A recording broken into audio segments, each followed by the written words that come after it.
अस्सलाम वालेकुम बेटा chapter number 12 FSc part second physics electrostatics आज हम स्टार्ट करने जा रहे हैं। चैप्टर को स्टार्ट करने से पहले कुछ अहम बातें। बेटा आपका जितना भी एफएससी फ़िज़िक्स सेकंड पार्ट का सिलेबस है, इसके अंदर ग़ालिबन 10 चैप्टर हैं आपके टोटल। 10 चैप्टर में से 5 चैप्टर ऐसे हैं जो कि एक ही चीज़ के ऊपर रिवॉल्व करते हैं और एक ही चीज़ के गिर्द घूमते हैं। बाकी जो 5 चैप्टर हैं वो बेटा आपके फ़िज़िक्स की अलग अलग ब्रांचेस की बुनियाद हैं। सारे 5 चैप्टर अलग अलग फ़िज़िक्स की हर ब्रांच के बारे में आपको बेसिक इन्फॉर्मेशन देते हैं। तो फ़िज़िक्स का सिलेबस इतना टफ़ नहीं है। इसके अंदर जो इब्तदाई आपके पहले 5 चैप्टर हैं वो एक स्पेसिफ़िक चीज़ के गिर्द घूमेंगे और इंशाल्लाह हमारी कोशिश होगी कि उसे बेहतर से बेहतर अंदाज में समझें। बाकी जो 5 चैप्टर हैं अलग से बेटा हर ब्रांच का अलग कंसेप्ट है, तो उसके अंदर थोड़ी सी मुश्किलात होती हैं कुछ स्टूडेंट्स को, लेकिन इंशाल्लाह हम कोशिश करेंगे कि इसे सहल अंदाज में पढ़ें, बहुत आसान करके पढ़ें ताकि हमारी अंडरस्टैंडिंग बेहतर से बेहतर रहे। तो चैप्टर किस तरह से बेटा, पहले 5 चैप्टर जिस सिंगल एक पॉइंट के गिर्द घूमते हैं वो सिंगल पॉइंट है बेटा चार्ज। ये जहन में रखिएगा, सेकेंड ईयर फिज़िक्स में चार्ज इतना इम्पॉर्टेंट है कि इस चार्ज के गिर्द जितने भी चैप्टर बनाए गए हैं, इन चैप्टर में से सेकेंड ईयर का कोई भी स्टूडेंट वो 45 से 50 मार्क्स ले सकता है। बेटा मैं ग्राफ बना देता हूँ आपको। टोटल हैं आपके 10 चैप्टर पार्ट 2 फिज़िक्स के अंदर। इन 10 चैप्टर्स में से 5 चैप्टर्स तो आपके पास चार्ज के गिर्द घूमेंगे। चार्ज, अगर तो आपको चार्ज समझ आ गया तो आप पहले 5 चैप्टर बेटा कवर कर सकते हैं, और इन पहले 5 चैप्टर्स में से आपके हर बोर्ड में ग़ालिबन बन जाते हैं 45 से 50 मार्क्स। ओवरऑल 85 मार्क्स का आपका पेपर होता है, उसमें से 45 से 50 मार्क्स आप लाजमी तौर पर बेटा ले सकते हैं अगर तो आपको इन 5 चैप्टर में ग्रिपिंग ठीक है, आप चार्ज को सही तरीके से अंडरस्टैंड कर सकते हैं। अब देखें चार्ज के गिर्द कैसे घूमते हैं बेटा। यही चार्ज है, रेस्ट की हालत में होगा, रेस्ट चार्जेस। उस वक्त चैप्टर नंबर 1 हम आपका पढ़ेंगे इलेक्ट्रोस्टैटिक्स। इलेक्ट्रोस्टैटिक्स ये चैप्टर नंबर 1 कवर किया जाएगा। अब चार्ज मूव कर रहा है, मूविंग चार्ज के लिए आपका चैप्टर नंबर 2 आ जाता है current electricity. Current electricity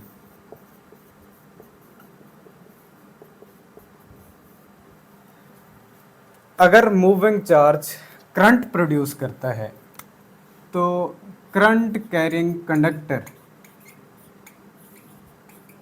current carrying conductor हमेशा अपने बाहर एक मैग्नेटिक फील्ड बनाते हैं। तो वो फील्ड किस तरह से फाइंड करनी है, कंडक्टर फोर्स कैसे महसूस करेगा, किन किन साइंटिस्ट ने इनके ऊपर एक्सपेरिमेंट किए, तो बेटा आपके पास ये चैप्टर बन जाता है मैग्नेटिज्म। मैग्नेटिज्म, या कुछ बुक्स के अंदर इसे इलेक्ट्रोमैग्नेटिज्म का नाम दिया गया है। इलेक्ट्रोमैग्नेटिज्म ये चैप्टर नंबर आपका 3 हो जाता है। अब अगर एक कंडक्टर जिसमें से करंट पास कर रहा हो, ये अपने बाहर एक मैग्नेटिक फील्ड रखता है, और ये मैग्नेटिक फील्ड लाइंस जब किसी साथ रखे हुए किसी दूसरे कंडक्टर में से गुजरती हैं तो बदलता हुआ मैग्नेटिक फ्लक्स उसमें एक इंड्यूस्ड ईएमएफ ले आता है जो कि इंड्यूस्ड करंट करा देता है। तो इस तरह से चैप्टर नंबर 4 आपका इलेक्ट्रोमैग्नेटिक इंडक्शन, इलेक्ट्रोमैग्नेटिक इंडक्शन, यानी कि किसी एक कंडक्टर में करंट की वैल्यू को बदलने से मैग्नेटिक फ्लक्स बदलेगा, और वो बदलता हुआ मैग्नेटिक फ्लक्स जब किसी साथ रखे हुए किसी दूसरे कंडक्टर में से गुजरता है तो उसके अंदर मैग्नेटिक फील्ड लाइंस जो कि पास करती हैं, इंड्यूस्ड ईएमएफ आता है और इंड्यूस्ड ईएमएफ हमें उस साथ रखे हुए कंडक्टर में इंड्यूस्ड करंट दिखाता है। तो ये नेक्स्ट फिनोमेना है, वही चार्ज मूव कर रहा है, उसकी ही खसूसियात को आप डिस्कस कर रहे हैं। तो इलेक्ट्रोमैग्नेटिक इंडक्शन। इसके बाद लास्ट वन चैप्टर आपका करंट के बारे में है। इसको वेक्टर अलजबरा के ज़रिए से कैसे समझा जाता है, किस तरह से इसके एंगल्स और किस तरह से एक सर्किट लेवल के ऊपर इसकी बेटा डायग्राम्स किस तरह की होती हैं। तो करंट और इनके जितने भी ग्राफ हैं उस चैप्टर के अंदर हम इसको समझेंगे। हैं वो इसी चीज़ के ऊपर जो ऑलरेडी आप करंट के बारे में और उनकी मसावतें पढ़ चुके होंगे, इन्हीं के ऊपर ही बेस्ड करेगा। तो चार्ज जिसको समझ आ गया, चार्ज के समझ आ जाने की वजह से सिलेबस सेकेंड ईयर का आपका फ़िज़िक्स का जो है आई थिंक सो वो हाफ कवर हो जाता है आपको, अगर इस चीज़ के ऊपर ग्रिपिंग है। इसके अलावा बाकी जितने भी हमारे चैप्टर्स हैं बेटा, वो अलग अलग से ब्रांचेज हैं, जैसे फिज़िक्स ऑफ सॉलिड्स,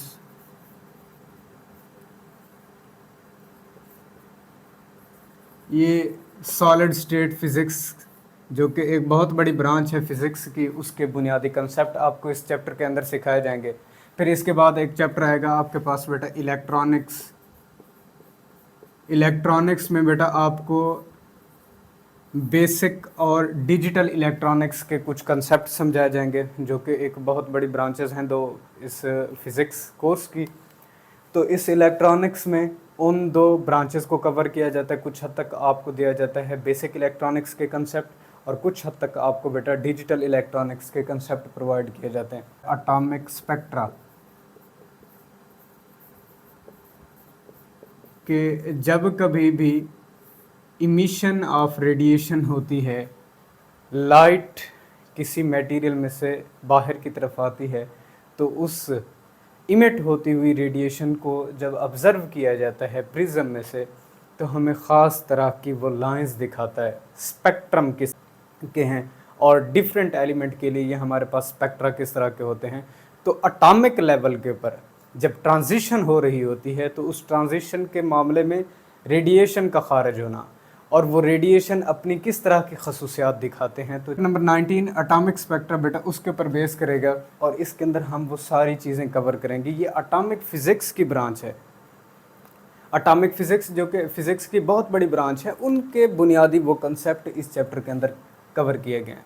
इसके बाद dawn of modern physics, dawn of modern physics,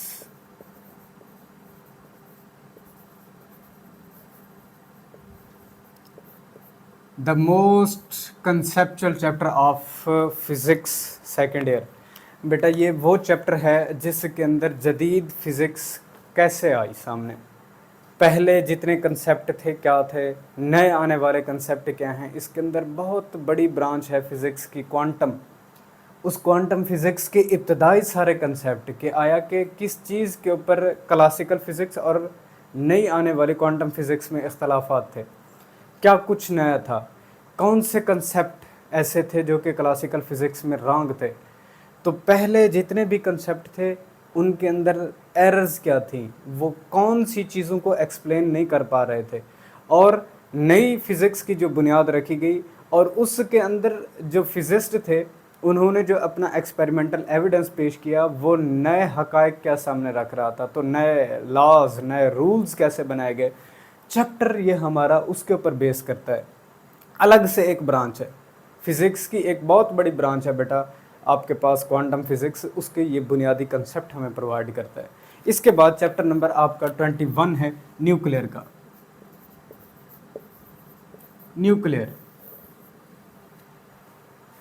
nuclear physics की एक बहुत बड़ी ब्रांच है बेटा। न्यूक्लियस के अंदर क्या कुछ पार्टिकल्स हैं, किस तरह की खसूसियात दिखाते हैं, ये रेडिएशन कैसे इमिट करते हैं, रेडियो एक्टिविटी का फिनोमेना क्या है, वो सारी चीज़ें। तो कहने का मकसद ये सारा कुछ ये समझाने का कि चूँकि सारे के सारे बच्चे एफएससी फर्स्ट पार्ट से सेकंड पार्ट में आते हैं और सेकंड पार्ट में इतने बड़े कंसेप्ट नहीं होते इनके।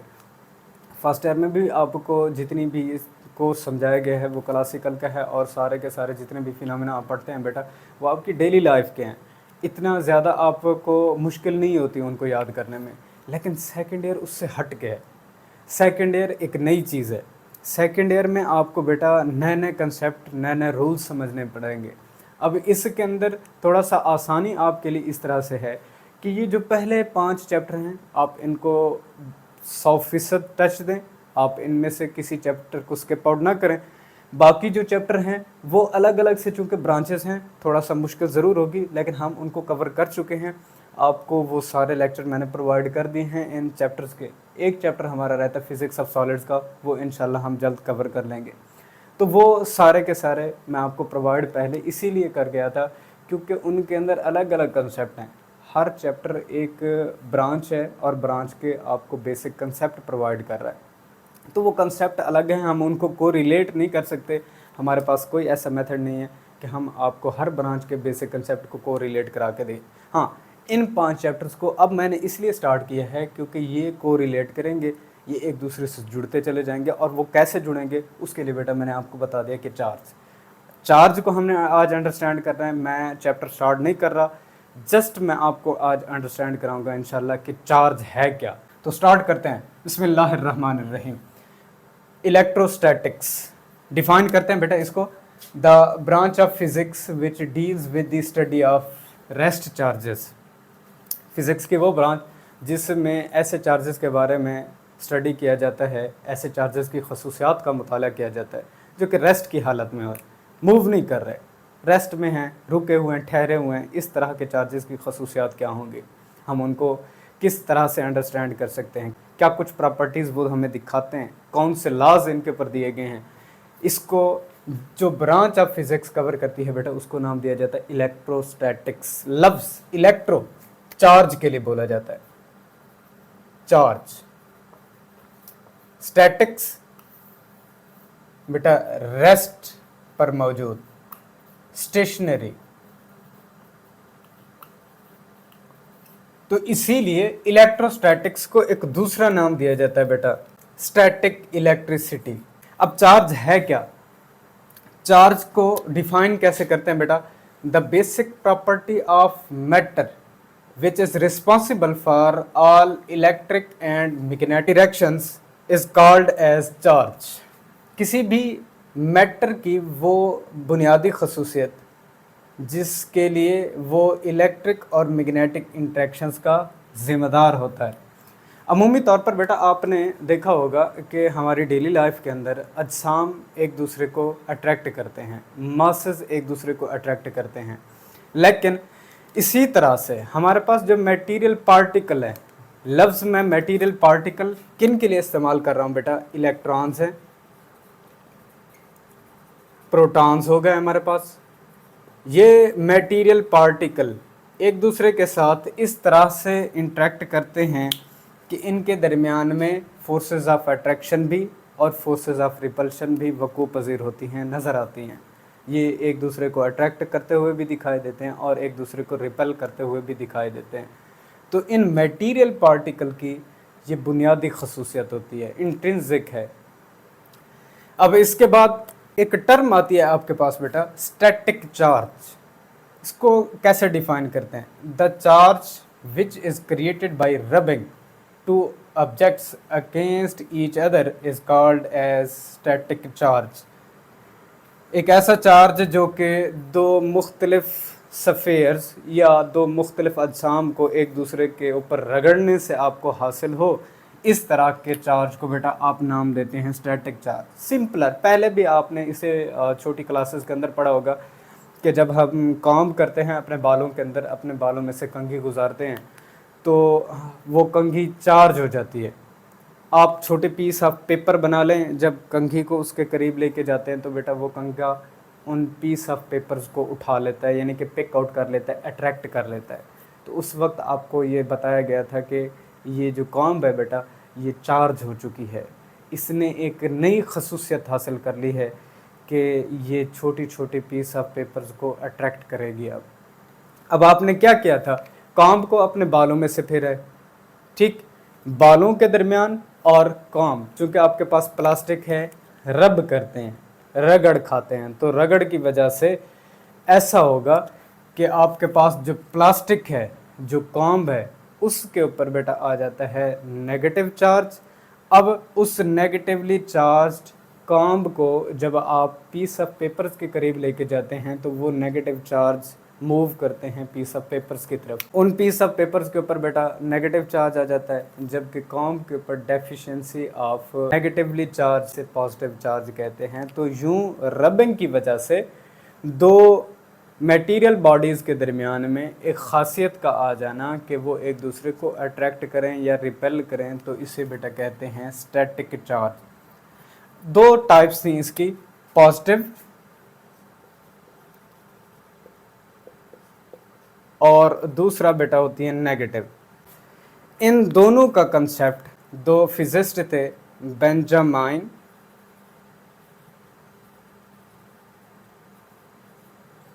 फ्रैंकलिन, जिन्होंने for the first time rubbing के बाद मटेरियल को चार्ज्ड बॉडीज़ कहा था, और ये कहा था कि एक के ऊपर पॉजिटिव चार्ज होगा और एक के ऊपर नेगेटिव चार्ज होगा। तो मटेरियल ऑब्जेक्ट्स के ऊपर चार्ज का concept for the first time in persons ने दिया था, बेंजामिन ने और फ्रैंकलिन ने। इन्होंने छोटे छोटे एक्सपेरिमेंट करके साबित किया था कि किस तरह से मटेरियल हमारे पास चार्ज हो जाती हैं। तो उसके लिए बेटा मैं थोड़ा सा यहाँ पर आपको पॉइंट आउट कराना चाहूँगा। इन्होंने फॉर द फर्स्ट टाइम देखा कि आपके पास कोई एक प्लास्टिक रॉड है, आपने सिल्क क्लॉथ लेकर इसको रब किया है, तो सिल्क क्लॉथ के ऊपर नेगेटिव चार्ज आ जाएगा जब इनको रब करते हैं आप, और दूसरी तरफ प्लास्टिक रॉड के ऊपर बेटा पॉजिटिव चार्ज आ जाता है, जबकि यही प्लास्टिक रॉड है, इसी प्लास्टिक रॉड जब इसको बेटा रब करते हैं वोलन से, वोलन क्लॉथ से, तो उस वक्त ये प्लास्टिक रॉड बेटा नेगेटिव चार्ज हासिल करता है, जबकि वहीं वुलन क्लॉथ के ऊपर बेटा पॉजिटिव चार्ज आ जाता है। तो यूं रबिंग की वजह से इन्होंने एक्सपेरिमेंटली तौर पर साबित किया था कि एक के ऊपर पॉजिटिव चार्ज आ रहा है मटेरियल के ऊपर, और दूसरे मटेरियल के ऊपर बेटा नेगेटिव चार्ज आ रहा है। अब फर्स्ट वन एक्सपेरिमेंट कि अगर एक ऐसा हमारे पास रॉड है जिसको आकर हमने किससे, सिल्क क्लॉथ से बेटा क्या किया था, रब किया था। अब उस प्लास्टिक रॉड के ऊपर क्या आ जाएगा बेटा, पॉजिटिव चार्ज आ जाएगा।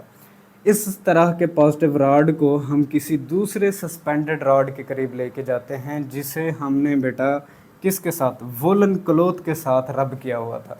यानी कि वोलन क्लॉथ के ऊपर तो पॉजिटिव चार्ज है, जबकि जिस प्लास्टिक रॉड को आपने इस वोलन क्लॉथ से रब किया था उसके ऊपर नेगेटिव चार्ज है। अब एक रॉड पॉजिटिव चार्ज रखता है, दूसरा सस्पेंडेड रॉड जिसके ऊपर नेगेटिव चार्ज है, ये एक दूसरे को अट्रैक्ट करना शुरू कर देते हैं। और वहीं जब एक नेगेटिवली चार्ज प्लास्टिक रॉड को नेगेटिवली चार्ज सस्पेंडेड रॉड के करीब लेके जाते हैं, तो ये एक दूसरे को रिपेल करना शुरू कर देते हैं। तो फॉर द फर्स्ट टाइम ये एक्सपेरिमेंट करने के बाद इन्होंने कुछ रिजल्ट्स निकाले थे। इन्होंने कहा था कि भी अगर आप देखना चाहें तो like charges repel each other, जहां एक रॉड नेगेटिवली चार्ज है, अगर इसके करीब दूसरा नेगेटिवली चार्ज्ड रॉड लेके आते हैं तो ये एक दूसरे को रिपेल करना शुरू कर देते हैं। ये एक्सपेरिमेंट्स बता रहे थे। दूसरा, अनलाइक और opposite charges attract each other. एक पॉजिटिवली चार्ज रॉड को जब नेगेटिवली चार्ज रॉड के करीब लेके आते हैं तो ये एक दूसरे को अट्रैक्ट करना शुरू कर देते हैं, क्योंकि इनके ऊपर अपोजिट चार्ज है। तो इसीलिए अनलाइक चार्ज रखते हो या अपोजिट चार्ज अगर मौजूद हो इनके ऊपर तो ये एक दूसरे को बेटा अट्रैक्ट करते हैं। थर्ड वन जो प्रॉपर्टी यहाँ से देखी गई, if one material gains some charges the same magnitude of charges is lost by the other material during the rubbing process. ये बड़ी ज़बरदस्त बात इन्होंने कही थी कि बेटा जब भी आप किसी एक मटेरियल को किसी दूसरे मटेरियल से रब करते हैं तो रब करने से क्या होगा, एक मटेरियल के ऊपर जितनी मैग्नीट्यूड में चार्ज आया है उतनी ही मैग्नीट्यूड में दूसरे मटेरियल के ऊपर चार्ज की डेफिशिएंसी प्रोड्यूस हो जाएगी। देखिए मैंने ये पहले आपको कहा कि अगर एक नेगेटिवली चार्ज रॉड को किसी एक न्यूट्रल रॉड के करीब लेके आए, नेगेटिव एक्सेस में है उस रॉड के ऊपर, और वो नेगेटिव बेटा मूव करते हैं किसके ऊपर, उस न्यूट्रल रॉड के ऊपर। न्यूट्रल रॉड के ऊपर ये नेगेटिव आ जाएंगे और उधर से क्या होगा, जो पहले नेगेटिवली चार्ज था उसके अंदर डेफिशिएंसी ऑफ नेगेटिव चार्ज आना शुरू हो जाएगा, जिसे हम पॉजिटिव चार्ज कहते हैं।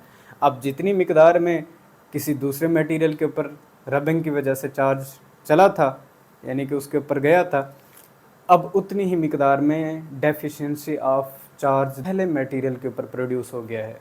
तो ये लफ्ज़ इसने इस्तेमाल किए हैं, one material gains some charges then the same magnitude of charges is lost by the other material.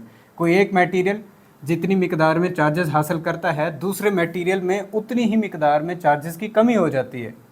कमी किस तरह की है कि नेगेटिव चार्ज दूसरे के ऊपर चले गए थे तो उतनी ही मिकदार में पहले पर पॉजिटिव चार्ज आ जाएगा ड्यूरिंग द रबिंग प्रोसेस। तो इससे एक चीज़ निकाली जाती है बेटा कि आपके पास किसी भी मटेरियल के ऊपर चार्ज की जो मिकदार है वो फिक्स रहती है, जिसे क्वांटाइजेशन ऑफ चार्ज कहा जाता है। एनर्जी की तरह या मोमेंटम की तरह चार्ज भी बेटा क्या कर रहता है, क्वांटाइज्ड रहता है। क्वांटाइज्ड क्वांटिटी है आपके पास, क्वांटाइज्ड क्वांटिटी। अभी हमने इस चीज़ का एक्सपेरिमेंटल एविडेंस देखा कि जब भी रब कर रहे होते हैं, जितना किसी दूसरे मटेरियल के ऊपर पॉजिटिव चार्ज आया था उतना ही पहले मटेरियल के ऊपर नेगेटिव चार्ज आ जाता है, यानी कि पॉजिटिव चार्ज की कमी, डेफिशिएंसी ऑफ पॉजिटिव चार्ज, वो नेगेटिव की सूरत में अपेयर होता है। तो एक जैसी मिकदार है, जितना पॉजिटिव चार्ज होगा उतना ही नेगेटिव, क्वांटाइज्ड है, फिक्स्ड है, बिल्कुल एक मखसूस मिकदार में होंगे आपके पास। तो इसको क्वांटाइजेशन ऑफ चार्ज भी कहते हैं बेटा, क्वांटाइजेशन ऑफ चार्ज। ठीक है बेटा, क्वांटाइजेशन रूल है क्या आपके पास, Q बराबर है NE। N number of charges हैं, नंबर ऑफ चार्जेस, जबकि आपके पास E चार्ज ऑन इलेक्ट्रॉन है, चार्ज ऑन इलेक्ट्रॉन है आपके पास, कि किसी भी एक इलेक्ट्रॉन के ऊपर कितनी अमाउंट के अंदर चार्ज आया है, वो चार्ज और कितने नंबर ऑफ चार्जेस किसी मटेरियल के ऊपर मौजूद थे। जब आप इसको ज़रब करेंगे तो बेटा उस मटेरियल के ऊपर टोटल चार्ज कितना कुछ है उसकी फिक्स्ड मिकदार आपको मिल सकती है। क्लियर बेटा। तो क्यू यहाँ पर क्वांटाइजेशन को जाहिर कर रहा है कि कितनी अमाउंट के अंदर किसी मटेरियल के ऊपर चार्ज मौजूद होगा। इसी से बेटा एक डेफिनेशन निकाली जाती है law of conservation of charge की। Law of conservation of charge क्या है, electric charge can neither be created nor be destroyed, कि किसी भी मटेरियल के ऊपर ना तो इलेक्ट्रिक चार्ज पैदा किया जा सकता है ना ही उसको ख़त्म किया जा सकता है। हाँ, आपके पास ये एक शक्ल से दूसरी शक्ल में तब्दील होता है। आपने देखा रब करते हैं, एक मटेरियल के ऊपर पॉजिटिव चार्ज आ जाता है तो फ़ौरन से उसके साथ जिसकी रबिंग हो रही थी उसके ऊपर नेगेटिवली चार्ज आ जाता है और उतनी ही मिकदार होती है जितनी की पॉजिटिव की थी। क्लियर बेटा। तो इलेक्ट्रॉन के ऊपर चार्ज, इससे आप अवेयर हैं, 1.6 10⁻⁻19, और प्रोटॉन के ऊपर भी इतना कुछ ही होता है लेकिन प्लस में होता है, एक के ऊपर नेगेटिव चार्ज होता है और एक के ऊपर बेटा पॉजिटिव चार्ज होता है। मैग्नीट्यूड इनकी सेम है, ठीक है। वहाँ आपके पास +19 की मैं बात नहीं कर रहा, 1.6 10⁻⁻19 ही होता है, लेकिन नेगेटिव का साइन उसके साथ लगाया जाता है कि जो कि अपोजिट चार्ज को जाहिर करता है। मैग्नीट्यूड इनकी दोनों की एक जैसी रहती है। तो एक जैसी मैग्नीट्यूड का चार्ज हमें इसीलिए मिल रहा होता है कि क्वांटाइजेशन रूल को फॉलो करता है। इस law of conservation of charge को एक और तरह से भी बेटर डिफाइन करते हैं, total charges of an isolated system remains constant, कि किसी भी एक आइसोलेटेड सिस्टम के लिए, किसी भी एक आइसोलेटेड प्लास्टिक रॉड के लिए, किसी भी एक रॉड के लिए उसके ऊपर पाए जाने वाले जितने भी चार्जेस होंगे ये बेटा कांस्टेंट होंगे, यानी कि उनका सम 0 के बराबर होगा। जितने आपको पॉजिटिव चार्ज मिलेंगे उतने ही आपको बेटा नेगेटिव चार्ज मिलेंगे। तो इसीलिए अक्सर आपसे कहा जाता है कि net charge on a body, कि चाहे आपने रबिंग की है, रबिंग करने के बाद आप एक के ऊपर पॉजिटिव चार्ज हैं, आप एक के ऊपर नेगेटिव चार्ज हैं, अब नेट कितना बन रहा है, जितनी मिकदार में पॉजिटिव है उतनी मिकदार में नेगेटिव है, सम कर लेंगे तो सम ज़ीरो के बराबर आ जाएगा। तो यहाँ से ये law of conservation of charge follow होता है। अगर तो मटेरियल इन लॉज को फॉलो कर रहे हैं तो ये नेचर के अंदर एग्जिस्ट करते हैं, और जाहिर सी बात है हमने ये सारी चीज़ें अपनी नेचर के अंदर देखी हैं, हमारे इस डेली लाइफ के अंदर ये मौजूद हैं। तो इसीलिए बेटा ये कवानीन यहाँ वैलिड हैं। आप मटेरियल के ऊपर देख रहे हैं कि जितनी अमाउंट में पॉजिटिव चार्ज है उतनी ही अमाउंट में उसके ऊपर नेगेटिव चार्ज है, तो एक जैसा चार्ज आ जाना, उनका सम आपको ज़ीरो के बराबर मिलता है, ये कहलाता है law of conservation of charge. तो ये सारा बेसिक कंसेप्ट था बेटा, जस्ट आपको आज समझाना था चार्ज क्या है। अगर इसकी अंडरस्टैंडिंग रह गई तो इसी चार्ज से किस तरह से आपके ये चैप्टर 5 कवर हो रहे हैं, तो इंशाल्लाह वन बाय वन हम इनको डिस्कस करते रहेंगे। अपने नेक्स्ट लेक्चर में हाज़िर होंगे, इजाज़त दीजिए, अल्लाह हाफ़िज़।